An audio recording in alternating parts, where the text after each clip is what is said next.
Well, UC Davis emergency room doctors called a number of COVID patients coming into the ER astonishing. In the first week of August, UC Davis saw a 33% increase in COVID patients, just a handful shy of its all-time high, and the patients are trending younger.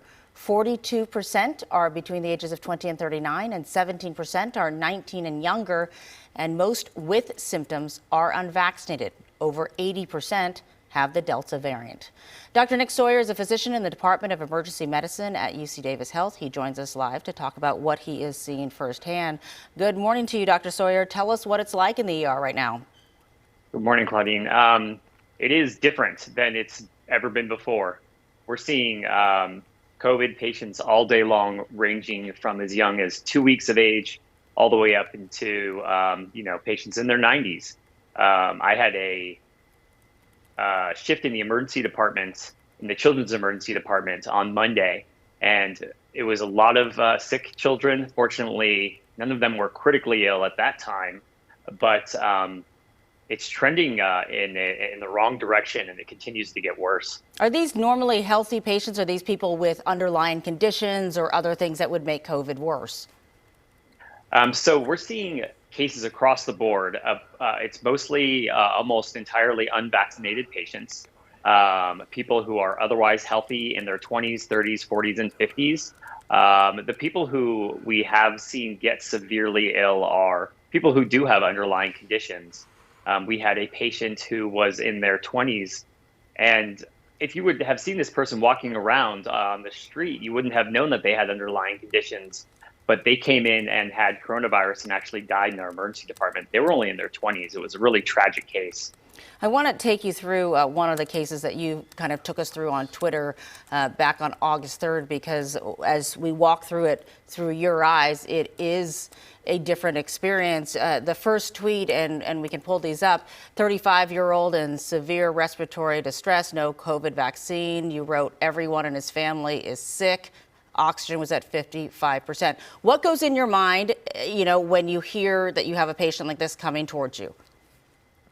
The first thing that goes to my mind is that I need to ensure that everybody on my team is protected, because if we're all sick, then there will be no care for our community members. But the second thing, of course, is as I'm, setting up to get prepared to take care of this patient, is I'm thinking in my head that this is not something that needed to happen. This was all preventable through vaccinations. People, I think, really need to understand that once you get critically ill with coronavirus, we don't have a lot of good medications to care for you. The most important thing to do right now to protect yourself from getting critically ill with COVID-19 is to get vaccinated. Otherwise, the best we have to offer people is a very strong steroid called dexamethasone, which is shown to be helpful in reducing mortality after people are admitted to the ICU, and then just the usual type of care. And that's hard because I would think, Dr. Sawyer, when you talk about the condition that people arrive in, the tweet that I read that you described his condition, sweating, gasping for air, and what you call air hunger. Tell me about what that's like when you know you only have these limited options to treat someone with COVID. It's exceptionally sad for me and for my team, but I don't know how sad it is for them because I don't think they know what they're getting themselves into. It's been 18 months now of the coronavirus, and the typical path of a patient who gets critically ill with COVID-19, we know what that looks like. We know how bad it is. We've been trying to tell people how bad it is for 18 months. Doctors have been writing about it, talking about it on television, and we know, it's incredibly hard on us to be able to see into the future and see what's most likely to happen to this patient. But, by not getting the COVID vaccine, what that shows me is that they don't have an understanding of what they're in for at all. So it's really painful to see and take care of these patients. Yeah, and I know that when they told you he was coming, they said, no COVID vaccine, but you still have that conversation. How many of these conversations that you have when you ask them, are you vaccinated, and you hear that response, no? I mean, in this case, I think you tweeted that he could only mouth the words no. Yeah, in this particular case, this patient could barely breathe. That he was so short of breath that they could barely breathe. But I don't when people tell me that they're not vaccinated, whether they are critically ill or not, I don't sit there and judge them. That's not going to be helpful. Usually what I do is I start to have a conversation with them just about vaccination status, what their concerns are, what their worries are, to try and answer any questions that they may have to get them past the hesitancy point that they're at. So we can continue to get people vaccinated and hopefully get through this current surge that we're in right now, because it's getting to the point where hospitals are getting pretty full. Yeah, and it is scary. Now, when you talk about getting the word out about vaccination, you also have talked about disinformation, which is more than misinformation, right? You talk about how it's deliberately misleading. And I know you're focusing as well as on other physicians who you say are spreading this disinformation, and you want some consequences for that. Tell me about that.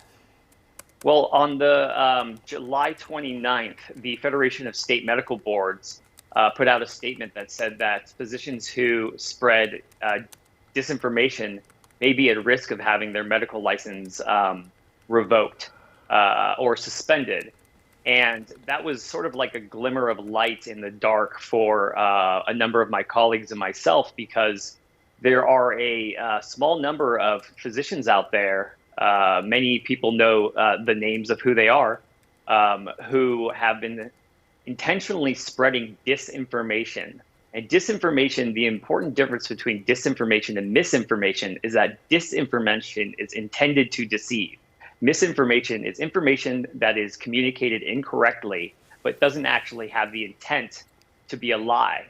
And so when the medical board, the Federation of State Medical Boards, put out this statement, those of us who've been working on the front lines for so long and seen so much death and dying started to think, wow, we might be able to start to see some consequences. And it's not that we want to see retribution. We just want to see the disinformation that's out there about all these different lies that people are hearing that are being repeated to us in our hospitals to stop, so we can get through this surge and just end the death and dying that we're seeing all the time. Important, reliable information is so important in this fight against COVID-19. Dr. Nick Sawyer, thank you for all that you do on the front lines. Thanks so much for spending the time with us on Mornings on 2 and giving us some insight to what you're really seeing there in your ERs as these patients are coming in. Thanks for having me on, Claudine.